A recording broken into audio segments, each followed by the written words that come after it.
오늘 5월 가정의 달 마지막 주일입니다. 여러분 잘 오셨습니다.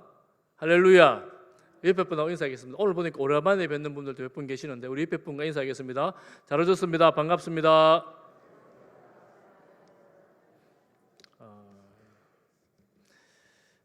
제가 오늘 이제 가정의 달 마지막 주일에 이제 가족에 대해서 제가 말씀을 좀 보려고 합니다. 여러 가족들을 우리가 함께 봤는데 오늘 이제 가정에 대해서 함께 보려고 합니다. 2021년도 5월 달에 가족 실태 조사를 발표해서 우리나라에서 2020년도 가족 상황에 대해서 발표를 했는데 그 내용이 뭐 어떤 게 있느냐면 이런 게 있습니다.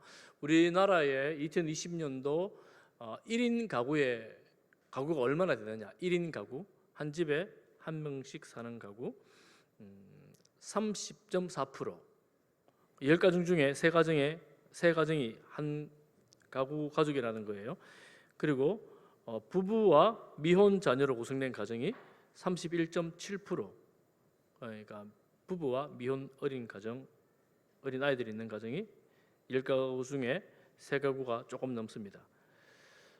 그리고 한 가구에 전체적으로 평균적으로 몇 가족이 있느냐, 몇 명이 사느냐 하면 2.3명이 삽니다. 2.3명. 그러니 한 집에 사는 사람의 숫자가 3명이 안 돼요. 여러분 지금 집을 생각하면서 우리 집에 3명 넘게 사는 집은 우리나라 평균 이상 가구원이 사는 집입니다. 여기도 보면 우리 교회도 어르신 혼자 사시는 분들 많이 있고 젊은이들 혼자 사는 가정들도 있는데 그렇습니다. 전통적인 가족 개념, 가정 개념에서 오늘날 변화되는 것을 보면 세상이 정말 많이 바뀌었구나. 세상이 참 많이 바뀌어 가는구나 하는 것을 볼 수가 있습니다. 그리고 또 조사했어요. 그때 코로나 시작되면서 조사한 건데 가족들이 출근하지 않고 집에 오랫동안 함께 있으면서 어떤가 하는 것을 물었습니다. 오랫동안 가족들이 함께 있으면서 행복하고 또 즐겁고 소통이 잘 되고 여러분 가정들이 그랬지요? 반응이 없으시네요. 이 통계조사하고 비슷한 것 같아요. 보니까 그 통계조사에도 이렇게 나왔습니다. 가족들과 함께 있는 시간이 훨씬 늘었는데 갈등이 더 많아지고 우울감과 스트레스가 더 많아졌다. 여러분도 그랬습니까? 가족이 모이면 즐거워야 되는데 여러분 가족은 어떤 사람들입니까? 여러분들에게 가정은 어떤 존재입니까? 아프다고 말하면 찾아가서 병원도 같이 가고 들어주고 어디 아프냐고 물어봐주고 약도 발라주고 이런 사람들. 그리고 고민이 있으면 함께 털어놓고 문제를 함께 해결해 나가는 사람들. 그리고 또 문제가 있을 때 함께 힘을 모아 지혜를 모아서 같이 해결해 나가는 그런 사람들. 그리고 가족은 한 공간에 있는 사람들이죠. 한 공간에서 많은 시간을 함께 보내는 사람들입니다. 제가 방금 말씀드린 이 이야기는 이 가족에 대한 책에 나오는 이제 정답 같은 이야기입니다. 여러분 그렇게 살고 계시죠? 서로 돌봐주고 위로해주고 힘주는 그런 가족들이죠. 그리고 그 책에는 이렇게 써놨습니다. 가족 간에 갈등이 있으면 사회적으로 갈등의 비용이 많이 든대요. 그래서 사회적으로 갈등 비용이 더 커지기 전에 가족들 안에서 갈등이 해소되면 국가적으로 좋다는 거예요. 국가적으로 좋아지기 위해서는 갈등이 해소돼야 되는데 갈등이 해소되는 것 중에 한 가지 방법이 뭐냐면 비밀이 없는 거예요. 가족들 사이에는 비밀이 없어요. 비밀이 없지요. 그래서 그 책에는 이렇게 써놨습니다. 최소한 가족들 사이에서는 핸드폰 비밀번호는 다 알아야 된다. 다 알지요? 비밀번호가 뭐 필요할까요? 다 대답이 시원찮은 게 약간 어른들은 뭐 비밀번호가 뭐 필요해? 비밀번호 설정도 못하는데 뭐 이러면서 이제 고개를 끄덕이는데 젊은 분들은 비밀번호를 잘 모르는 것 같아요. 저도 보니까 저희 집 식구들이 제 비밀번호는 아는데 저는 우리 아이들 비밀번호를 모르는 것 같아요. 보니까 가족은 그렇게 해야 된다는 거예요. 비밀이 없어야 된다. 참 어려운 이야기입니다. 오늘날 우리나라의 가족들, 가정들이 이런 관계로 다 살아가면 참 좋겠는데 쉽지 않은 그런 시대입니다. 가족 관계들이 느슨해지고 있고 단절이 많아지는 1인 가구가 더 많아지는 그런 세대에 우리 예수 믿는 사람들은 어떤 가정을 이루어야 되는가 하는 기준을 제가 오늘 말씀을 드립니다.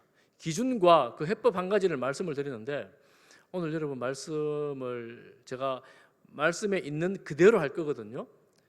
그러면 우리 가족은, 우리 부부는, 우리 부모와 자녀 관계는 이런 기준을 가져야 된다라는 사실을 한번 여러분 다 아시는 내용이기 때문에 한번 다 정리를 하시기를 바랍니다. 첫 번째 이제 부부에게 하는 말씀인데 여러분 부부는 마가복음 10장 7절 8절에 보면 부부는 그 이름으로 사람이 그 부모를 떠나서 그 둘이 한 몸이 될지니라. 부부는 최소한 부모를 떠나는 존재들입니다. 떠난다는 말은 여러 가지 의미가 있는데 실질적으로 분리도 의미하지만 정서적으로 부모를 떠나는 거예요. 그리고 또 한 가지 중요한 게 재정적으로 부모를 떠나는 겁니다. 그런데 오늘날 이 시대에 재정적으로 부모를 떠날 수 있는 자녀들이 과연 얼마나 될까요? 또 정서적으로라는 말은 또 여러 가지 의미가 있죠. 과거에는 우리 어릴 적에는 부모와 이 교감이 너무 깊은데 결혼하면서 부모와 의논하거나 상담하는 게 아니라 부부가 함께 고민하고 상담하고 부부가 함께 결정을 하는 이게 이제 정서적으로 떠나는 한 가지 방법인데 뭐 그런 관계들. 어쨌든 부모님들은 자녀를 떠나보내면 섭섭하죠. 내가 이 아이에게 평생을 이렇게 수고했는데 섭섭하죠. 섭섭하지만 성경의 원리는 떠나보내는 거예요. 떠나보낸 부모님들 부부가 결혼하고 둘이 잘 살면 좋은 거 아니에요? 전에 가정 잘 살면 더 좋은 거 아니에요? 근데 마음은 섭섭해요. 어쨌거나 부부는 그렇습니다. 그러면 부부 관계는 어떻게 해야 되는가? 남편에게 먼저 제가 말씀을 드리면 오늘 본문의 33절에 보면 자기의 아내 사랑하기를 자신같이 하라. 자기 자신처럼 아내를 사랑해야 된다 이렇게 말합니다. 부부는 한 몸입니다. 한 몸이기 때문에 여러분 남자 성도님들 아내를 나처럼 사랑해야 됩니다. 어떻게 사랑할까요? 성경 한번 보겠습니다. 앞에 나오지 않습니다. 여러분 그 위에 5장 25절을 한번 보세요. 5장 25절 성경 보세요. 같이 읽어보겠습니다. 5장 25절 남편들이 읽습니다. 남자들이 같이 봅니다. 시작. 남편들아 아내 사랑하기를 그리스도께서 교회를 사랑하시고 그 교회를 위하여 자신을 주심같이 하라.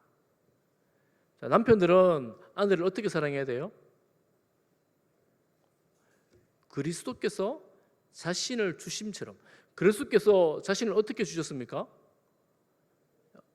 십자가에서 생명을 주셨지요. 그러니 남편들은 아내를 사랑하는데 어떻게 사랑하느냐 하면 예수님처럼 사랑하는 것은 내 목숨을 걸고 사랑하는 거예요. 남편분들 아멘. 할렐루야. 우리 장로님 목소리가 제일 큰데 남편분들은 어쨌거나 성경에는 그렇게 말합니다. 목숨 걸고 사랑하라. 남편들이 목숨 걸고 사랑하면 아내들은 당연히 또 사랑으로 반응을 하겠죠. 아내에게는 어떻게 해야 되는가? 오늘 33절에 보면 아내도 자기 남편을 존경하라. 아내 여러분 남편을 존경하시기를 바랍니다. 남자들은 약간 인정 욕구 이런 게 좀 더 있는 것 같아요. 그래서 존경하고 인정해주면 뭐 온 몸을 다 바쳐서 이제 막 일하고 섬기고 이러죠. 그렇게 일을 합니다. 남편에게 이렇게 해야 돼요. 성경에서는 어떻게 말하는가? 여러분 성경 한번 보십시오. 5장 22절 아내들이 어떻게 사랑할지 봅니다. 5장 22절 같이 봅니다. 성경에 나옵니다. 시작. 이는 22절 아내들이여 시작. 아내들이여 자기 남편에게 복종하기를 죽게 하듯 하라. 아내들은 남편에게 주님을 섬기듯 섬겨야 됩니다.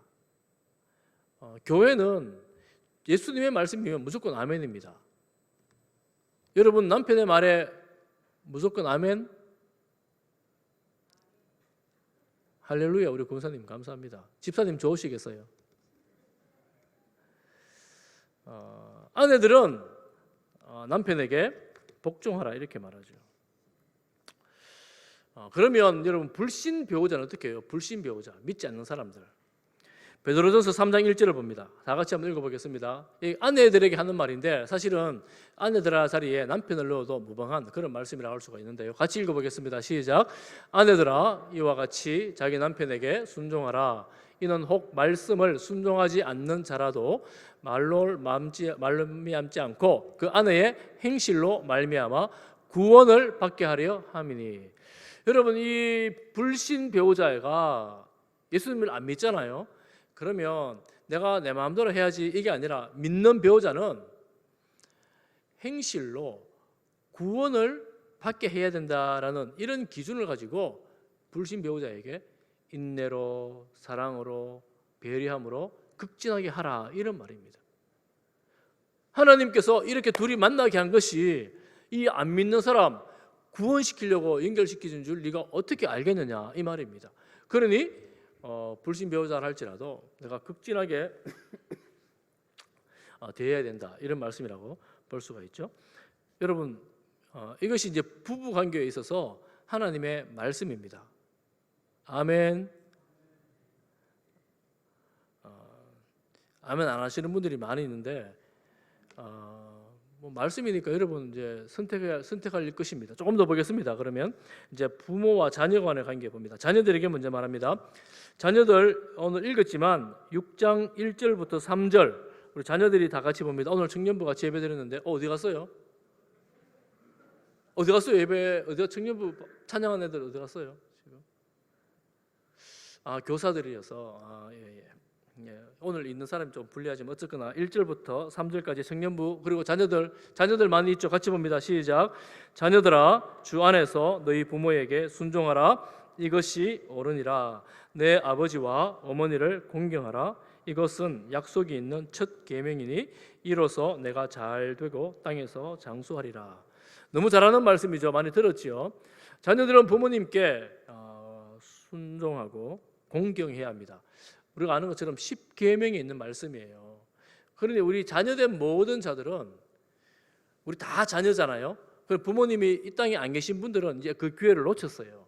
지금 부모님이 이 땅에 계신 분들은 여러분 부모님께 순종하시기를 바랍니다. 부모님을 공경하시기를 바랍니다. 여러분 말씀이에요. 우리가 예수님을 믿는 사람이잖아요. 예수님을 믿는 사람들이라면 유교에 충실한 사람들 세상 윤리에 충실한 사람들도 부모님께 순종하고 부모님을 공경하라고 너무 잘 알고 있습니다. 그 윤리적 가르침을 따르려고 합니다. 그런데 우리가 예수님을 믿는 사람들이 하나님의 말씀으로 공경하라, 순종하라 그랬으니 당연히 순종하고 공경해야 되지요. 마땅하지요? 아멘. 마땅한 말씀입니다. 그런데 자녀들에게는 순종하고 공경할 때 복을 주신대요. 복을. 이게 안 해도 당연히 해야 되는데 복을 주시는데 땅에서 잘 되고 땅에서 장수하리라. 부모님을 잘 섬기는 사람은 잘 돼요. 또 오래 살고 장수합니다. 이 그냥 복이 아니에요. 얼마나 큰 복입니까? 그런데 부모님 살아계신 분들은 야 아직도 내게 기회가 있구나 생각하고 살아계신 부모님에게 효를 다 하시기를 바랍니다. 이게 다 해야 돼요. 마땅한 거죠. 그리고 또 우리 부모님 되시는 분들 4절 부모님 되신 분들 4절을 우리 같이 한번 보겠습니다. 시작. 또 아비들아 너희 자녀를 노엽게 하지 말고 오직 주의 교훈과 훈계로 양육하라. 이 말씀은 그 당시 로마가 지배하는 세상이었는데 그 세상에서는 혁명과 같은 말씀입니다. 왜냐하면 가부장 아버지 그리고 남편은 가족들이 재산처럼 자기의 소유였다고 볼 수가 있어요. 생명까지도 아버지 손에 있는 그런 시대였습니다. 그런데 아비들에게 부모님들에게 자녀를 노엽게 하지 말라.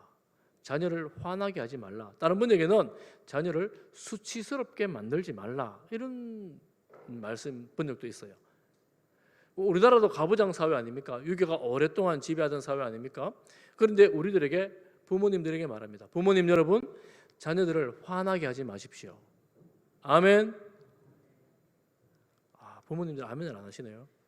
이제 저도 부모예요, 사실은 아버지인데 저도 이 말씀이 굉장히 어렵습니다.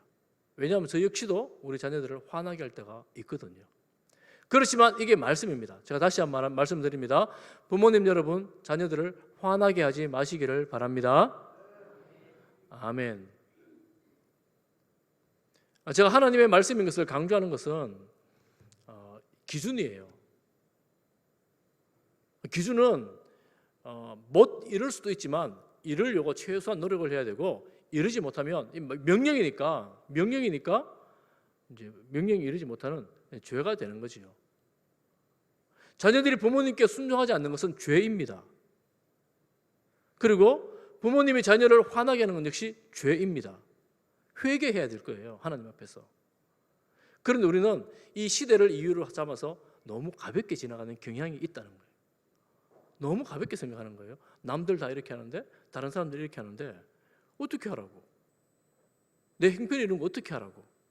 어쨌거나 성경의 기준입니다. 여러분, 하나님 말씀에 순종해야 돼요. 그런데 여러분, 부모님도 보시면 정말 힘들어요. 뭐 단적인 얘기는 하지만 제가 예전에 큰 마트에 가보니까 애가 그 왕국 코너 앞에서 땅바닥에 들어누워서 마트가 떠나가도록 울고 있어요. 여러분 가끔 보셨죠? 가끔 보셨을 거예요. 어떻게 해요? 엄마가 가자는데 누워가지고 막 때를 쓰고 막 어떻게 감당을 하겠어요? 감당이 안 되잖아요. 그럼 아이를 어떻게 화나게 하지 않아요? 그럼 애가 해달라는 걸 다 해줘야 돼요? 참 난감할 때가 많습니다. 어려울 때가 많아요. 그래서 부모들에게, 우리 아이들에게 지혜가 필요합니다. 지혜. 이런 한두 가지 문제 없는 가정이 없지요. 그럼 예수님의 가정은 어떨까요? 예수님의 가족을 마가복음 3장 31절 이하에 보면 예수님의 가족에 대한 이야기가 나오는데, 예수님이 그 가정의 장남이에요. 그리고 예수님의 아버지 이름이 출생 때에 등장하고 그 뒤로는 별로 등장하지를 않습니다. 그리고 예수님이 공적 사역을 시작을 했어요. 장남이 집을 나가버렸어요. 아버지 이름이 등장하지 않는다는 것은 뭐 여러 가지 이유가 있겠지만, 신학자들은 아마 아버지가 일찍 돌아가시지 않았을까 이렇게 생각하시는 분들이 많아요. 그러면 이 장남은 어머니를 책임지고 동생들을 책임져야 될 책임이 있는 그런 자리인데 집을 나가버린 거예요. 그래서 그랬는지는 모르지만 동생들이 예수님 메시아로 잘 믿지를 않습니다. 예수님이 사역 시작하고 난 뒤에 이상한 소문이 들리는 거예요. 하나님의 아들이라 그런다 그러고, 뭐 귀신도 쫓아낸다 그러고, 사람들이 막 이런 소문이 집에 들리니까 어머니랑 그 누이들 그리고 형제들이, 동생들이 예수님을 찾아갔습니다. 찾아가 보니까 인산인해를 이루고 있으니까 도저히 만날 수가 없어요. 좀 전해달라 그럽니다. 어머니와 형제들, 동생들이 왔으니까 만나보자 이렇게 나오는데, 예수님이 그때 뭐라고 말씀하십니까? 마가복음 3장 35절 우리 같이 한번 읽어보겠습니다. 시작. 누구든지 하나님의 뜻대로 행하는 자가 내 형제요 자매요 어머니이니라. 여러분들이 예수님의 동생이에요. 여동생이에요. 그리고 남자 동생들이에요. 여러분들 연세 드신 분들 예수님 어머니예요. 아들아 좀 보자 그러는데 하는 말이, 하나님 뜻대로 행하는 사람이 내 어머니입니다. 동생이 하나님 뜻대로 행해야지 내 동생이지 이러는 거예요. 여러분 마음이 어떻겠습니까? 여러분 심정이 어떻겠어요? 아니 가정을 책임져야 될 큰형님이 가정도 지금 잘 돌보지 않으면서 우리를 내치는 것 같은, 가족을 버리는 것 같은 이런 느낌이 드는 거, 뭐 그런 정도 아니겠어요? 그래서 동생들이 얼마나 상처가 컸을까? 성경에 보면 어머니는 항상 그 말들을 염두에 두지만 동생들이 그 형을 다 이해할 수가 없겠죠. 아마 마리아도 다 이해는 못했을 겁니다. 그러다가 나중에 예수님이 십자가 못 박히시고 부활한 다음에 이 동생들이 예수님을 믿기 시작하고, 초대교회의 베드로가 사라지면서 초대교회 수장이 예수님의 동생 야고보가 그 교회를 제일 교회의 가장 큰 지도자가 됩니다. 그러니 예수님 부활하고 난 다음에 이 동생들이 확실한 제자가 되었다 하는 것을 알 수가 있죠. 그리고 예수님을 믿음으로 새롭게 가족이 시작이 되는 거예요. 그러니 이 예수님의 말씀에 보면 우리 모두가 다 주님의 가족들입니다. 예수님의 형제들입니다. 할렐루야.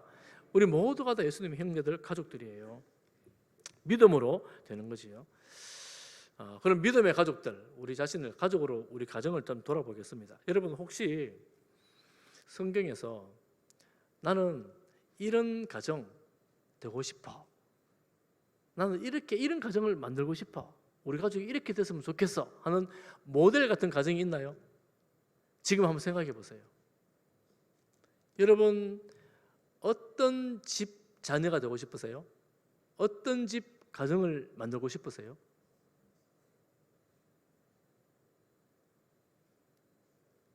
생각나는 가정을 한번 누군지 말씀해 보시겠어요? 말씀을 안 하시면 제가 예를 들어 볼게요. 제가 5월 달에 가족들 쭉 제가 설교를 했는데 모세는 어때요? 모세의 가정. 여러분 모세 같은 가정 만들고 싶으세요? 반응이 아무도 없으시네요. 모세 가정, 모세가 어땠어요? 이스라엘의 대지도자 아닙니까? 떨기나무에서 하나님 만난 엄청난 사람 아닙니까? 근데 그런 가정은 별로예요? 그럼 또 다른 분을 보죠. 또 누구를 봤죠? 다윗 좋죠. 다윗 같은 가정은 어떠세요? 다윗. 그래, 나는 다윗 같은 가정, 이스라엘의 왕, 제국을 통일하고 제일 위대한 다윗 왕 같은 가정, 그런 가정을 만들고 싶어요. 아무도 없으세요? 다윗은 싫어요. 그러면 좀 더 올라가 볼까요? 아브라함, 이스라엘 역사를 시작해 한 아브라함, 믿음의 조상 아브라함, 그리고 그 아들 너무나 온유했던 이삭, 이런 가정은 어떠세요? 아브라함은 괜찮으세요? 아브라함 아멘 나왔습니다. 아브라함은 그냥 그나마 괜찮으세요? 그런데 아브라함하고 이삭은 아마 평생 살면서 아내한테 큰 소리 못 쳤을 것 같아요. 설명 안 해도 아시죠? 모르시는 분이 계시나? 다 아실 줄 압니다. 모르시는 분 나중에 물어보세요. 아마 아내한테 큰 소리 못 쳤을 거예요. 아브라함, 이삭. 좀 더 올라가 볼까요? 그래, 하나님 창조한 아담, 하와 가정, 그 가정 어떻습니까? 여러분 괜찮아요? 닮고 싶어요? 아무도 없으시네요. 그러고 보니까 내가 닮고 싶어요, 그런 가정이 성경에 별로 나오지 않아요. 여러분도 이유를 다 압니다. 성경에 보면 레갑의 후손들이 굉장히 모범적인 가정으로 등장합니다. 선지서에 나오는데 짧게 나와요. 레갑의 후손이라고 나옵니다. 선조들의 말씀을 신앙으로 잘 지킨 후손이라고 나와요. 그리고 제가 한번 보았던 로마 백부장 고넬료의 가정이 굉장히 모범적으로 등장을 합니다. 그렇지만 다른 가정들은 대부분 우리가 익히 아는 그 성령의 인물들의 가정들은 이런저런 문제들이 다 있어요. 문제 없는 가정이 없어요. 성경에 보면 죄를 짓지 않았다는 예레미야나 혹은 다니엘 같다고 죄가 등장하지 않는 그런 가정들을 보면 얼마나 어려운 시기를 살았는지 몰라요. 정말 고생하는 시기를 살았죠. 다 문제가 많아요. 믿음의 가정들도 성경을 이렇게 봐도 문제 없는 가정이 없구나. 하나님은 문제를 왜 다 주셨지? 우리 가족이 정말 잘 되고 세상에서도 잘 되고 믿음으로도 잘 되고 싶은데, 잘했으면 좋겠는데 성경에 보니까 다 잘 된 게 별로 보이지 않는 거예요. 문제, 이거 어떻게 해야 되는가? 우리는 질문을 조금 바꿔야 됩니다. 문제 없는 가정이 없으니까, 여러분 문제라는 말에는 답이 있다는 의미잖아요. 우리가 답은 100%는 몰라도 오늘 제가 성경을 통해서 한 가지 답을 가르쳐 드리려고 하는데, 말씀을 드리려고 하는데, 답이 있어야 되는, 답을 알고 풀면 그 문제 때문에 그 문제를 해결하면서 나아집니다. 실력이 좋아지잖아요. 시험 문제를 풀면 실력이 좋아지잖아요. 그 문제가 있다는 말은 분명히 뭔가 좋아질 것 한 가지를 갖고 있다, 이런 말이라고 볼 수가 있습니다. 문제를 풀어야죠. 자, 오늘 문제를 한번 풀어보겠습니다. 왜 하나님께서 가정마다 다 문제를 주셨을까? 여러분 오늘 이 본문, 읽었던 본문의 말씀은 가정 부부관계의 문제, 그리고 부모와 자녀 관계의 문제, 그리고 직장에서의 관계의 문제가 쭉 이렇게 연결되어 나옵니다.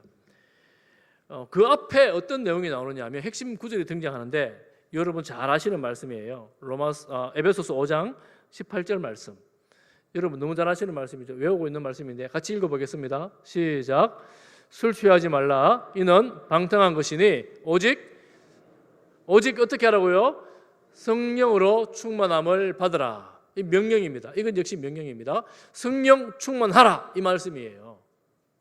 성령 충만하면 어떻게 됩니까? 우리가 성령 충만하면 어떻게 돼요? 성령 충만하면 전도하죠. 성령 충만하면 찬송하죠. 감사하죠. 이런 개인적인 성령 충만의 결과가 있습니다.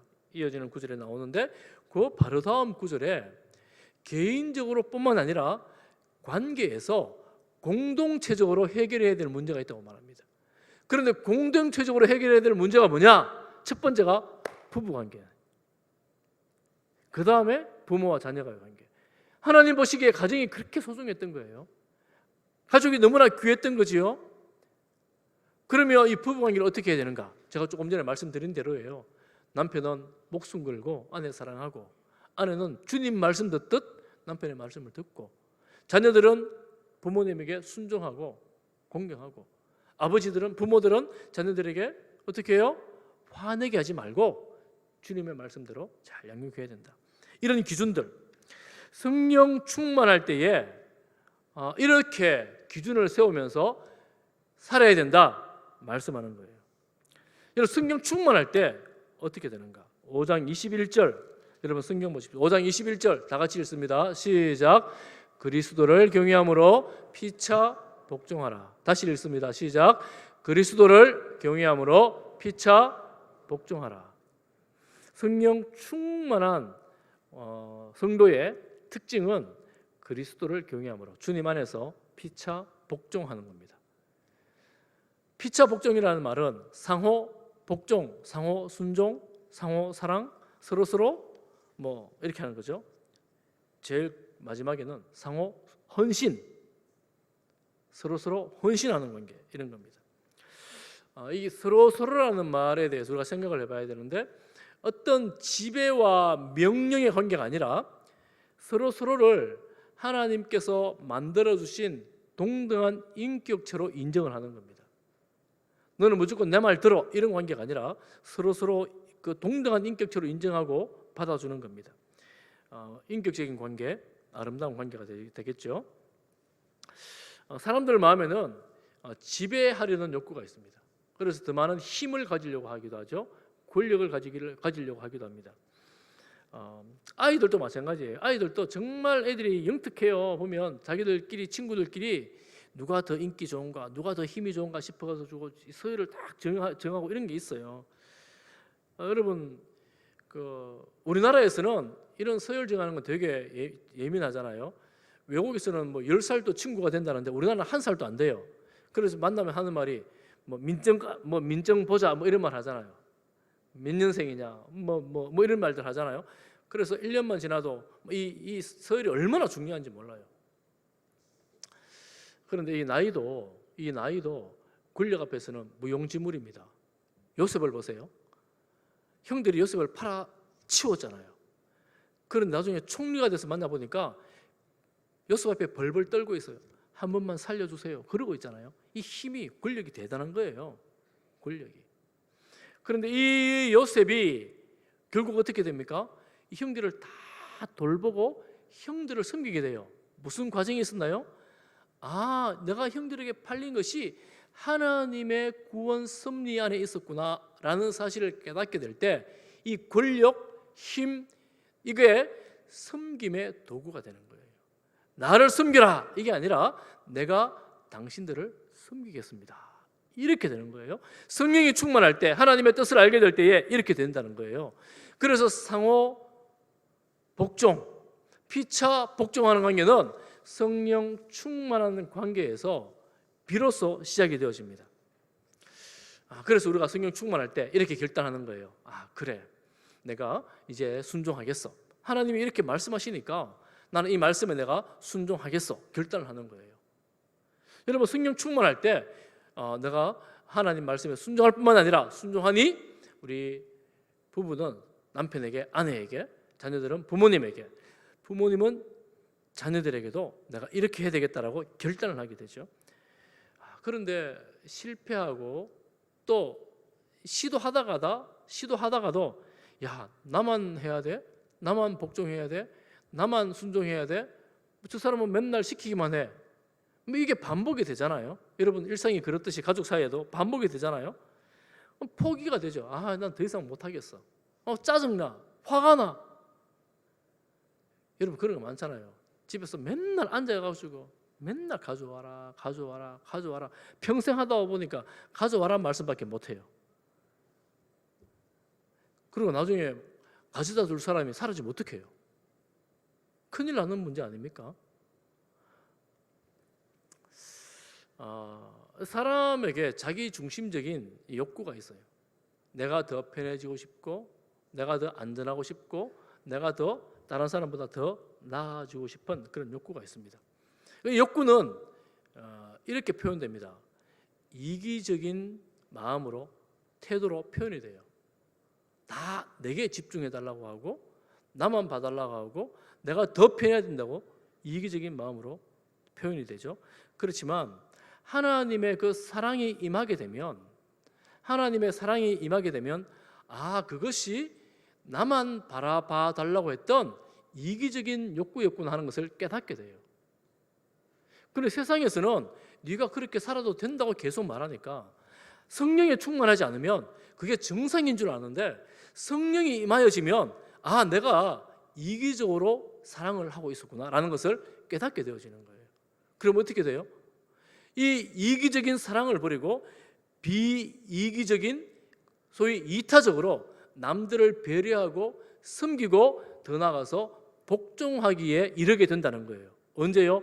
하나님의 사랑이 임하게 되어지고 성령이 충만할 때. 여러분 어떤 가정이 평화롭겠습니까?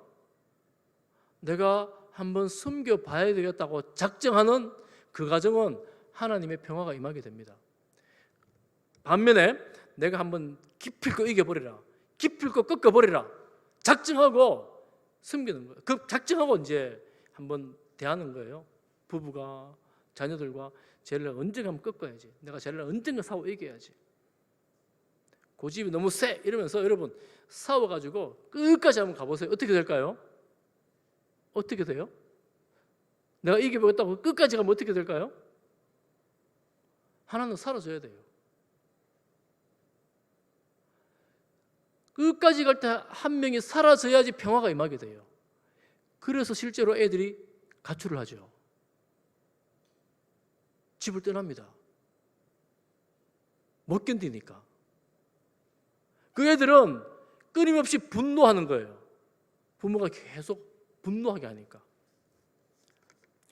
부모들은 말이 있죠. 저도 부모님 할 말이 있어요. 네가 계속 잘못하니까 그렇지. 잘못하니까 시킨 대로 하면 되지, 안 들으니까 그렇지. 그래서 사람들이 이 말씀을, 하나님의 말씀을 내게 적용하지 않고 꼭 다른 사람에게 적용시키죠. 봐라, 하나님 말씀 이랬지. 복종해라. 아빠는 애들은 엄마에게 말하죠. 엄마는 계속 화나게 하잖아요. 이게 계속 충돌이 나는 거예요. 그런데 성령이 충만하면 어떻게 될까요? 내가 순종하게 되고, 내가 복종하게 되고, 상대방의 태도에 상관없이 내가 계속 그렇게 하게 되는 거예요. 할 수 있게 되는 거예요. 왜냐하면 예수님께서 이 땅에 오시면서 하나님의 말씀을 듣고 오셨는데, 하나님의 말씀이 얼마만큼 순종하느냐면 생명을 주시기까지 순종하셨어요. 예수님께서 생명을 주시기까지 순종하셨으니 우리가 주님을 닮아가는 하나님의 자녀들, 성도들이라면, 그래, 내가 죽을 때까지 한번 해보자, 이런 마음으로 순종하게 될 때 어떻게 되겠어요? 내가 죽으니까 평화가 임하죠. 여러분, 그래서 가정에 평화가 있는 집을 한번 살펴보세요. 집에 평화가 있는 집들이 있어요. 보면 가만히 살펴보면 누군가 한 명 죽어 있어요. 누가 죽어 있나요? 성령 충만한 사람이 죽어 있습니다. 그래서 이 원리를 보자면 이거 가져와라, 저거 가져와라 명령하는 사람이 아니고 그 명령에 순종하는 그 사람으로 인하여 평화가 유지되고 있다는 거예요. 그럼 누가 성령 충만하다고요? 순종하는 그 사람이 성령 충만한 사람입니다.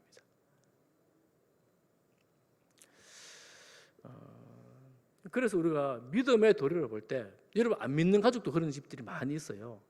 이 가부장적인 분위기에 밀려가지고 어쩔 수 없이 순종하는 그런 가족들이 우리나라에 많이 있었습니다. 겉으로 보면 너무 우아한데 그 순종했던 가부장적인 힘에 눌려 있었던 그 사람은 화병이 나고 병이 나서 견디지를 못합니다. 결국은 병원 신세를 면하지를 못해요. 그런데 우리가 성령으로 그렇게 살아갈 때에, 성령을 할 때에 물론 아플 수 있죠. 아플 수 있지만 성령을 할 때에 하나님 주시는 힘으로 할 수가 있습니다. 이 말은 내 힘과 내 능력만 가지고는 못하는 일이라는 거예요. 내가 죽어봐야지 그래. 내가 한번 죽어봐야겠어. 내가 한번 순종해봐야겠어. 내가 복종해봐야겠어. 내 힘과 내 능력, 내 의지만 가지고는 안 되는 일이라는 거예요. 내 힘으로 하면 내가 고매한 인품을 가졌으니 나를 따라오시오. 새로운 기준을 가지고 강요하게 돼요. 이게 갖고 안 된다는 거예요. 그런데 성령을 할 때에 여러분 성령이 하시는 큰 일이 한 가지가 있어요. 고린도전서 12장 3절에 보면, 우리가 지금 고린도전서를 보고 있잖아요. 고린도전서 12장 3절에 보면 아주 꼭 기억해야 할 말씀이 나오죠. 예수님을 우리가 고백하게 되는데 어떤 분으로 고백하느냐 하면 이렇게 고백합니다. 12장 3절에 하나님의 영으로 말하는 자는 누구든지 예수를 저주할 자라고 하지 않고 누구든지 또 성령으로 아니하고는 누구든지 예수를 주시라 할 수 없느니라. 성령으로 하면 예수님이 뭐가 된다고요? 주님이 됩니다. 한번 따라해 보겠습니다. 예수님이 주님입니다. 예수님이 주님입니다. 여러분, 예수님이 여러분 인생의 주인이십니까? 확실합니까? 예수님이 내 인생의 주인이시면 우리는 예수님의 종이고 종은 주인의 말을 듣습니다. 그러면 조금 전에 말씀드렸던 여러 가지 기준들 다시 말씀드리면, 남편은 목숨 걸고 아내를 사랑하고, 아내는 남편의 말을 주님 안에서 주님처럼 주님의 말씀 듣듯 순종하고, 자녀들은 부모님에게 공경하고 주님 안에서 순종하고, 또 부모님들은 자녀들을 화나지 않도록 주님 안에서 양육을 하게 되는 겁니다. 언제요? 예수님이 우리 인생의 주인 될 때. 그게 우리 힘으로 안 된다 그랬죠. 성령에 충만할 때에 이런 피차 복종하는, 상호 복종하고 상호 헌신하는 그런 관계가 되어진다 하는 겁니다. 우리 가정이, 여러분 가정이, 우리 모든 성도의 가정이, 저희 가정도 마찬가지예요. 이런 성령 충만한 가정 되기를 간절히 소망합니다. 성령으로 충만해야 돼요. 여러분의 인격이나 내 성격을 믿을 수 있겠어요? 나 성격 좋은 사람이야, 그 정도 괜찮아. 여러분 괜찮으시겠어요? 제가 보니까 저도 성격은 좀 괜찮은 사람이라고 생각하는데 별로 안 그렇더라고요. 별로 못 믿어요. 믿을 수 없어요. 결국은 주님을 믿는 거죠. 주님께 내려놓고 성령을 의존하는 겁니다. 주님 도와주십시오. 한번 따라해 보겠습니다. 예수님이 주인입니다. 예수님이 우리 부부의